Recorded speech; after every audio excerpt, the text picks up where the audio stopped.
Bien, ahora lo que vamos a hacer es desarrollar el siguiente ejercicio. Dice, determine la ganancia de voltaje, determine la impedancia de entrada y la impedancia de salida. Bien, y el circuito que tenemos aquí es, como ya se sabe, de voltaje de base constante. Bien, ahora tenemos que analizar cuál es la corriente colector, que viene por acá, y el voltaje colector emisor para poder calcular el valor de H y E. Bien, entonces primero hay que analizar en DC. Entonces en DC lo que sucede es que nuestros capacitores se comportan como cortocircuitos, perdón, como circuitos abiertos, y las fuentes alternas van a ser cortocircuitos. Bien, entonces aplicando estos dos criterios al circuito que tenemos ahí, vamos a tener el siguiente circuito, siguiente esquema. 3,6K, vamos por acá al transistor, y por aquí al 2K, más VCC. Aquí vamos a colocarle 12 voltios al VCC, ¿de acuerdo? 12 voltios. También vamos a hacer esta anotación. El beta del transistor es 200, voltaje base emisor 0,6. Voltaje base emisor también es el que conocemos como beta sub gamma o voltaje potencial. Bien, bien, ahora lo que tenemos que hacer es calcular la corriente colector y calcular el voltaje colector emisor. La corriente colector sería la que viene por aquí, por la patita del colector, y el voltaje colector emisor sería la que se mide acá. Para hacerlo, ¿cómo lo vamos a hacer? Bien, lo que vamos a hacer es aplicar lo que ya sabemos, ¿no? La corriente colector, aquí, ¿a qué va a ser? Va a ser beta veces la corriente de la base. La corriente de la base. La corriente de la base es la que viene por acá. Pero la corriente de la base, ¿cuánto vale? Pues la corriente de la base se puede calcular, ¿de acuerdo? ¿Cómo se puede calcular? Bien, es sencillo. Es sencillo porque ya hemos visto cómo hacer esto en videos anteriores. Y hemos visto en videos anteriores también a qué es equivalente eso de la corriente de base. Muy bien, entonces, rápidamente. La corriente de base es igual a el voltaje que existe en este punto, el voltaje de base, si se dan cuenta, que se calcularía mediante un divisor de tensión. 12 por 3,6K, 56K, más 3,6K.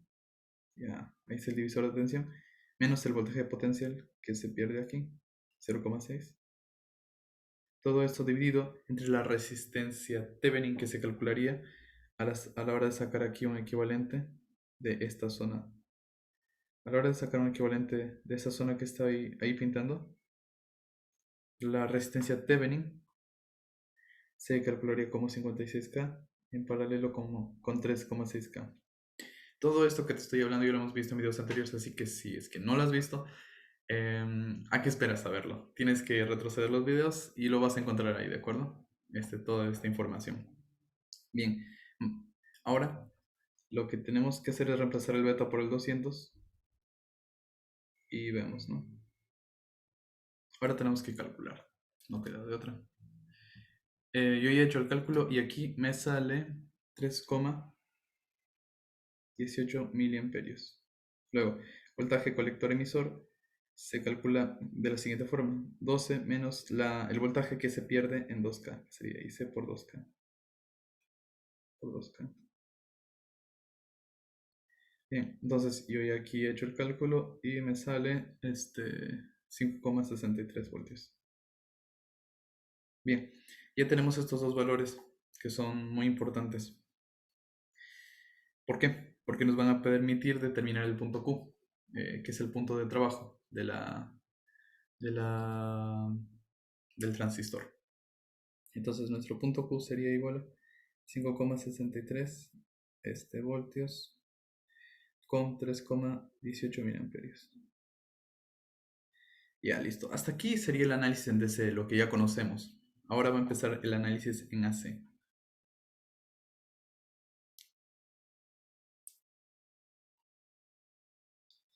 El análisis en AC, cuando se hace análisis en AC, lo que tenemos que hacer es considerar los capacitores como cortocircuitos.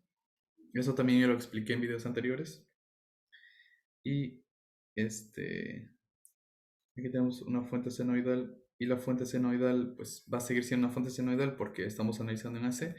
Sin embargo, aquí la fuente en DC se va a considerar como un cortocircuito, 0 voltios, ¿no? Por eso se va a considerar como un cortocircuito. Bien, con estos criterios nosotros vamos a obtener el siguiente esquema. Entonces nosotros tendremos el siguiente esquema. Tendríamos aquí la resistencia que vale 56K. Aquí tendríamos la resistencia que vale 3,6K. Aquí el transistor, y ese estaría conectado abajo a tierra. Y aquí arriba tendríamos la resistencia del colector.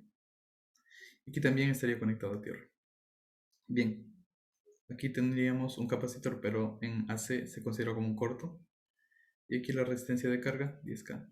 Listo. Ahora,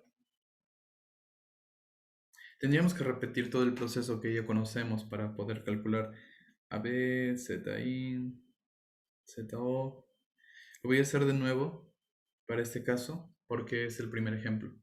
Así que bueno, antes de empezar con todos esos cálculos, nosotros sabemos que HIE es un valor que nosotros deseamos conocer. Es importante ese valor. ¿Cómo se calcula ese valor?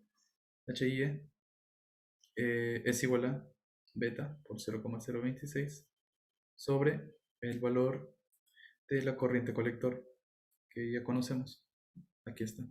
Esta es la corriente colector. Bien. Nosotros reemplazamos datos, 200 por 0,026 sobre la corriente colector, que es 3,18 miliamperios. Entonces, el resultado nos va a salir 1,63. Bien. Entonces, ya podemos empezar a calcular los otros valores. ¿De acuerdo? Bien. Si no te acuerdas, no es un problema, porque aquí de nuevo los vamos a deducir, pero un poco más rápido. Bien. Tenemos aquí el circuito. El circuito este es equivalente al siguiente. Aquí vamos a tener una impedancia, que es la de 56K. Y tendremos la otra impedancia, que sería 3,6K. 3,6K. Tendremos el transistor. Y aquí tendremos la resistencia 2K. Y aquí tendremos la resistencia de carga de 10K. 10K. Listo. Ahora, lo que tenemos que hacer es aplicar el modelo en parámetros híbridos, alta frecuencia y baja señal. Este es el nombre completo del modelo.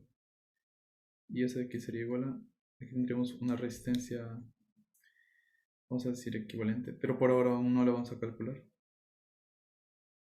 56K, tendríamos 3,6K. Bien, vamos a reemplazar por el modelo. El modelo considera que por aquí viene la base, esa es la base, ¿no? Entonces, como esta es la base, por ahí está entrando la corriente de base. Entonces, entre la base y el emisor hay una resistencia llamada HIE, la cual aquí hemos calculado y vale 1,63K. Y tendríamos la corriente del colector. Y por este lado tendremos 2K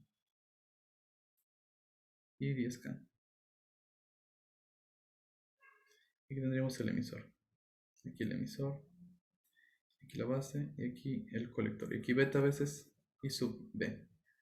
Bien, ahora la impedancia de entrada es sencilla de calcular. Aquí sería la impedancia que se puede ver desde esta parte del circuito hacia allá. Si te das cuenta, esa impedancia sería 56K en paralelo con 3,6K en paralelo con 1,63K. El resultado es 1,09 kiloohmios. Esa es la impedancia de entrada. La impedancia de salida, para acordarnos fácilmente cómo se calcula, es la impedancia que se puede ver desde este lado hacia allá. Entonces, esa impedancia de salida, ¿cuánto vale? Vale, bueno, sería 2K en paralelo con 10K. Y el resultado sería 1,66 kiloohmios. Ya, finalmente tenemos que calcular la ganancia de voltaje. La ganancia de voltaje, ya conocemos cómo se calcula, ¿no? Eso es porque en el video anterior a ya hemos visto el análisis correspondiente. Y en el análisis correspondiente deducimos que la ganancia de voltaje es menos beta por Z0, es decir, la impedancia de salida, sobre HIE, que en este caso sería menos 200 por impedancia de salida, 1,66K, sobre HIE. HIE aquí lo hemos calculado y el HIE equivale a 1,63K. 63K. Y el resultado aquí es menos 203,68. Ya está. Esos serían entonces los resultados. O bueno, lo que me pide el problema, ¿no? Listo. Hasta aquí quedó el video. Muchas gracias por haberlo visto. Nos vemos en otra oportunidad y no te olvides de darle a me gusta y compartirlo.